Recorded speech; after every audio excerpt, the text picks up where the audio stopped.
Olá, eu sou Rodinei Moreira e serei o seu professor de Física na área de Ciências da Natureza e suas tecnologias. Nesta aula, iremos falar sobre as possibilidades que o estudo da física traz para que compreendamos as alternativas para a geração de energia e as suas implicações. Pessoal, nós falaremos aqui de algo muito legal, as leis da termodinâmica. E esse é um assunto que quando você está numa sala de aula e fala, gente, leis da termodinâmica, o pessoal já pensa, nossa, agora complicou. Mas sabe que as leis da termodinâmica, elas são relativamente simples de entender e mais que isso, você utiliza estas leis todos os dias da sua vida, o que é muito interessante. Então, didaticamente, nós costumamos dividir em duas leis. A primeira lei da termodinâmica, ela diz que, bom, na verdade, ela não diz assim, não tem um enunciado claro. Só que a primeira lei da termodinâmica, ela é uma consequência direta de algo que nós já falamos. O princípio da conservação da energia. A energia no universo, ela sempre se conserva. O que nós podemos pensar agora é que quando nós estamos analisando um processo energético, sempre tem três atores ali que estão participando. Calor, energia interna e trabalho. Desses três nomes, o nome calor é relativamente comum para você. Você fala, professor, estou com calor. Embora fisicamente essa frase não está tão correta, você entende o que é calor. Legal? Muito bem. Agora, trabalho.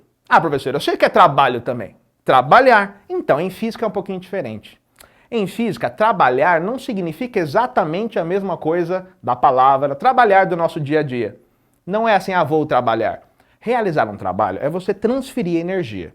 E nós fazemos isso geralmente aplicando uma força em um certo deslocamento. Já explico melhor. Calma. E a outra palavrinha que eu falei, que são duas na verdade, é a energia interna. Então, quando eu falar a partir de agora energia interna, eu quero que você pense nas partículas se movendo. Então, vou dar um exemplo mais prático assim para ficar mais claro. Você tem bicicleta? Ou já teve? Se você tem bicicleta ou já teve, faz uma coisa para mim. Em algum momento, o pneu vai ficar vazio, ou vai esvaziar, e você terá que enchê-lo. Pega a bomba da bicicleta, vai lá, encaixa e aperta, aperta, aperta. Você concorda que você está aplicando uma força em um gás que está ali dentro? Se você aplica uma força e aquele êmbolo desce, então você está aplicando uma força em um certo deslocamento, concorda? Pois bem. Parabéns, você acabou de realizar um trabalho. Isso que é trabalho em física.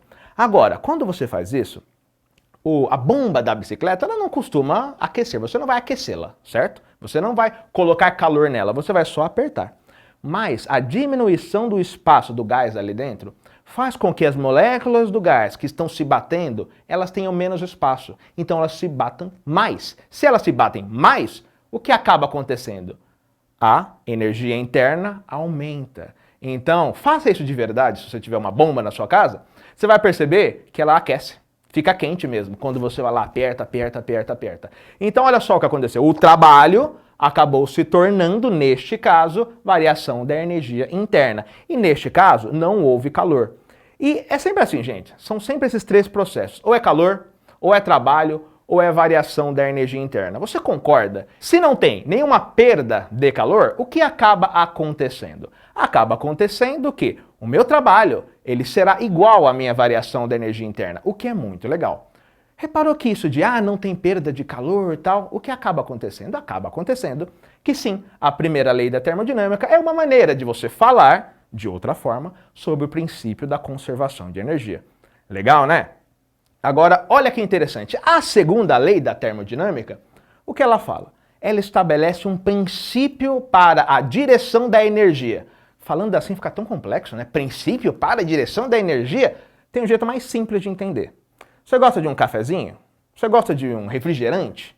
Você já deve ter percebido duas coisas diferentes. Quando você está tomando um refrigerante e você esquece ele em cima da mesa, com o tempo, esse refrigerante vai ficar mais quente ou mais frio? Ele vai ficar mais quente, né? Porque ele tende a ficar com a temperatura do ambiente. Porque quem está mais quente? O refrigerante ou o ambiente? Bom, espero que seja o ambiente, né? Você não vai tomar um refrigerante quente. Então, o que acaba acontecendo? O calor passa do ambiente para o refrigerante e ele aquece. E aí, se você está tomando um cafezinho, quem está mais quente? O seu café ou o ambiente? Gente, se o ambiente estiver na mesma temperatura do seu café, né, você está com problemas. Espero que isso não aconteça. Mas você nota que o café, ele esfria. Ele diminui a sua temperatura. O que aconteceu? O calor passou do café para o ambiente. Notaram que há uma direção preferencial? O calor, ele acaba passando do quente para o frio, do mais quente para o mais frio.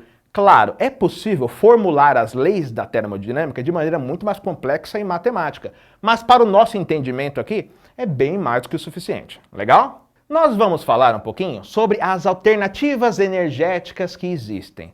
E aí eu coloquei a foto do Einstein, muito conhecido, muito famoso, e a equação mais famosa da história da física. E aí você me fala, professor, eu nunca vi. Tem certeza? Eu acho que já viu. Se não viu, bom, prazer.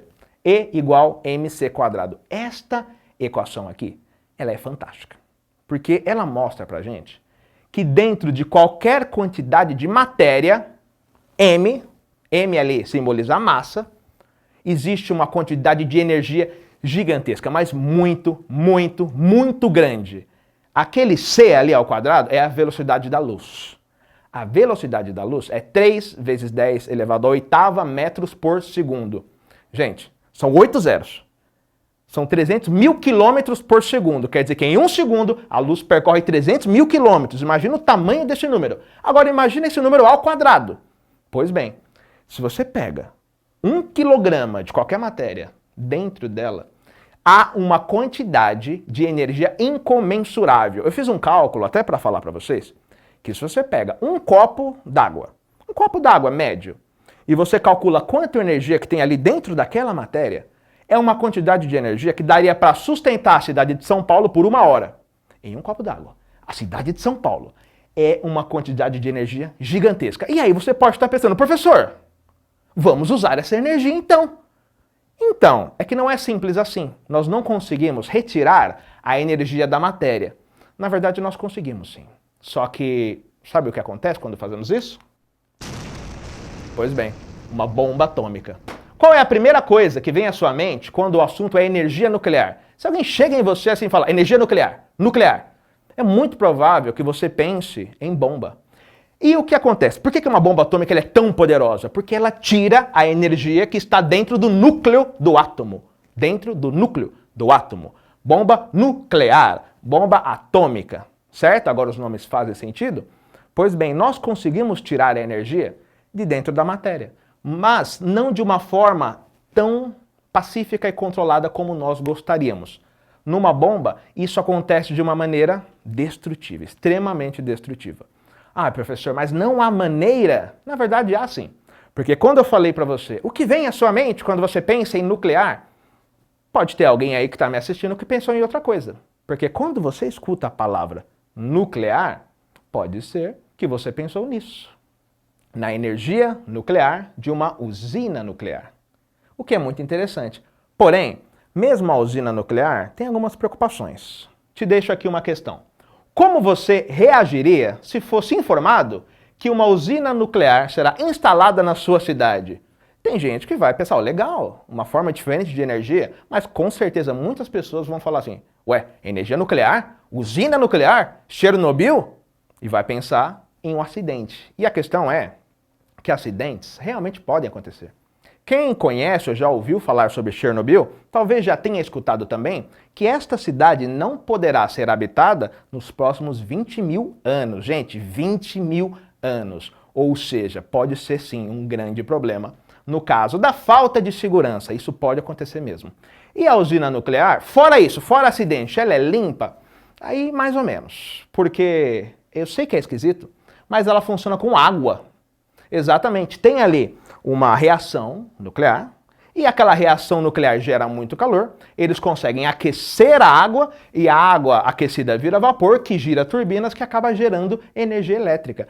Muito curioso, né? Porque a energia em si acaba vindo da água, bem legal. Só que é gerado também um resíduo. Embora esta usina ela não emita gases de efeito estufa, ela sim gera um resíduo lá tóxico que tem que ser armazenado. Então há problemas da energia nuclear sim. Mas é uma maneira que nós encontramos de retirar a energia da matéria. A questão é a seguinte, eu comecei tudo isso falando sobre o copo d'água, certo? E a questão é que a água, ela não é uma molécula radioativa, que está decaindo radioativamente. Eu só consigo retirar energia de alguns tipos de materiais, que você já deve ter ouvido falar. Plutônio, urânio, que são materiais que já são radioativos.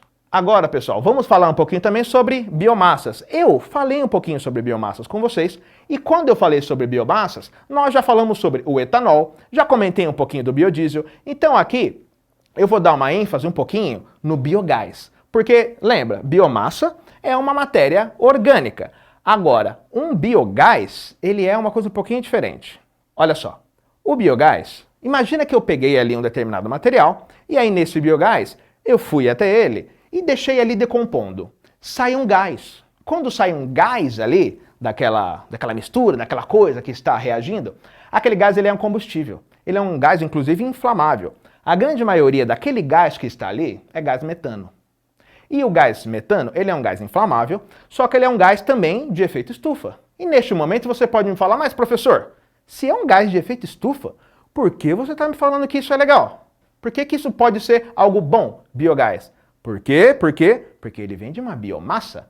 E vindo de uma biomassa, acaba sendo aquele sistema de retroalimentação que eu falei. Uma coisa aumenta, só que outra diminui. Isso aqui acaba saindo de material orgânico, certo? Então, se eu tenho plantações, ele acaba capturando essa energia. Não é uma energia que estava lá presa no solo, no subsolo, e eu tirei e joguei para o ambiente. E sim, metano é um gás de altíssimo efeito estufa. Porém, sendo esse sistema fechado, ele pode ser controlado. Agora, falaremos um pouquinho sobre a energia solar. A energia solar, ela é muito interessante. Porque, gente, a quantidade de energia solar que é emitida pelo Sol por segundo é gigantesca, é enorme. Eu trouxe aqui até uma citação para falar para vocês que do Sol a Terra recebe algo como a energia de 10 bilhões de Itaipus. E isso é apenas uma ínfima parte da luz e calor que é emitida. Imagina o Sol, que é relativamente uma esfera, emitindo energia para todos os lados. A quantidade que chega até a Terra é muito pequenininha.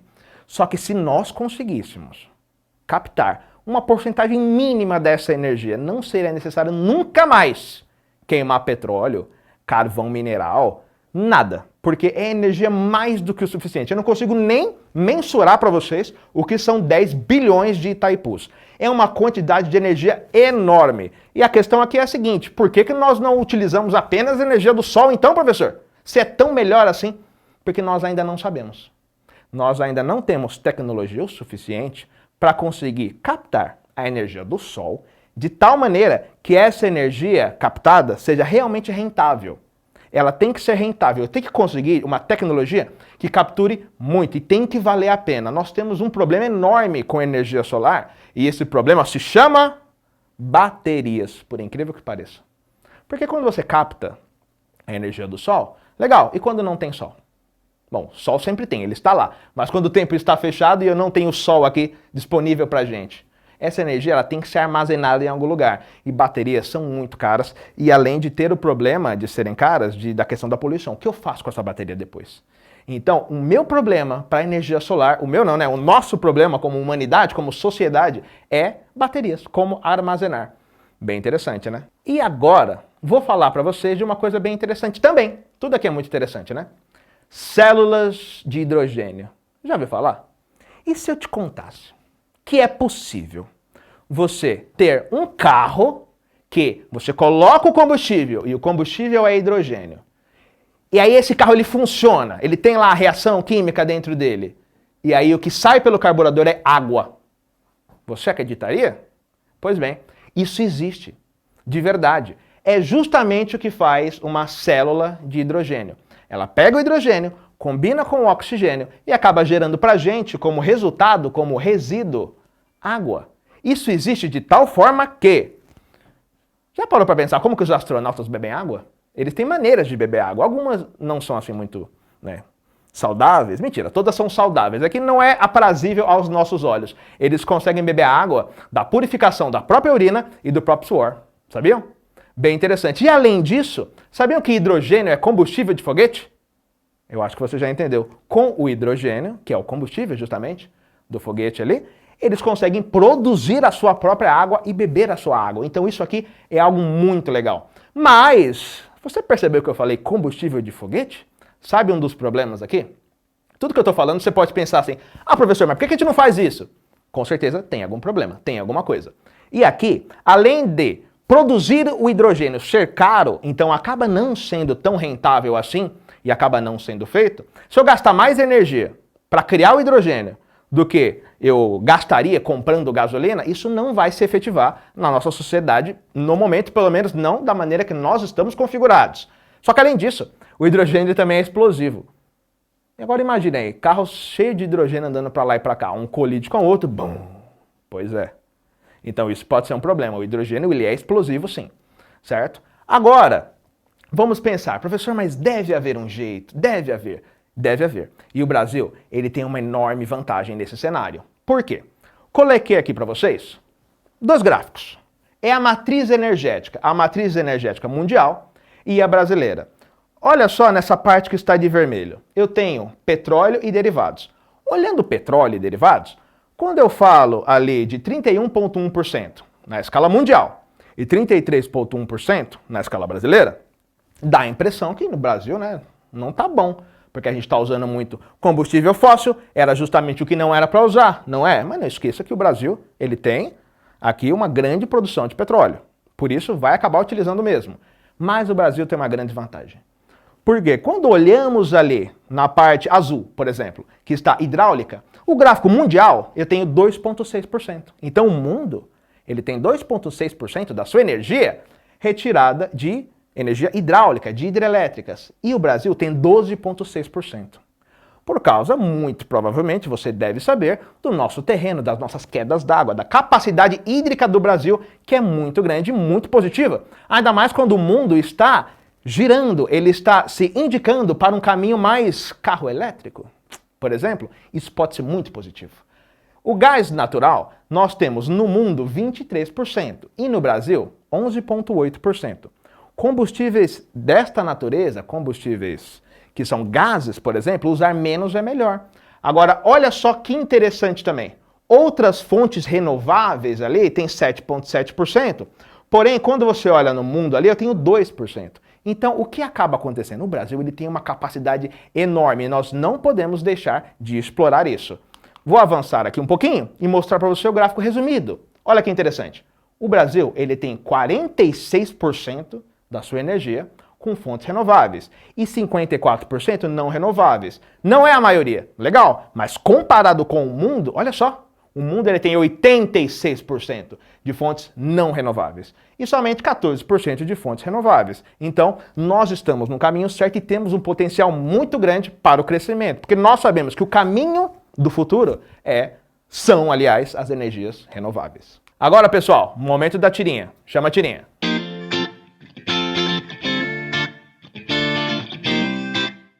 Além de afetar o regime de chuvas das outras regiões, o desmatamento na Amazônia tem muitas outras consequências, e aí vemos várias árvores cortadas. O carbono liberado, por exemplo, aumenta o efeito estufa do planeta. E alguém chega e diz, eu vi um meme que desmente isso. Qual que é o ponto aqui, pessoal? Nós temos que combater essas desinformações, porque o desmatamento é algo gravíssimo. Como você já deve ter entendido, nesta aula e na aula anterior, nós precisamos de uma tecnologia fantástica que consiga nos dar oxigênio e retirar gás carbônico da atmosfera. Gente, nós já temos essa tecnologia. Essa tecnologia foi criada pela natureza através da evolução, que se chama árvore. Então, nós não podemos cortar as árvores. Quanto mais árvores em pé, melhor para a humanidade. E aqui, pessoal, eu te digo uma coisa. Por que nós não aplicamos tudo isso? Por que nós não simplesmente aplicamos tudo isso? Porque conforme eu vou te dando essa aula, eu tenho certeza que você aí na sua casa está concordando, está pensando assim, realmente, professor, é mesmo, essa energia é melhor. Nossa, é ruim poluir, isso não é bom. E por que a gente simplesmente não para de poluir o ambiente? Por que a gente não para de fazer isso e usa energias renováveis de uma vez? A questão é que o nosso sistema mundial, ele está construído de tal forma que algo vai para frente quando é rentável.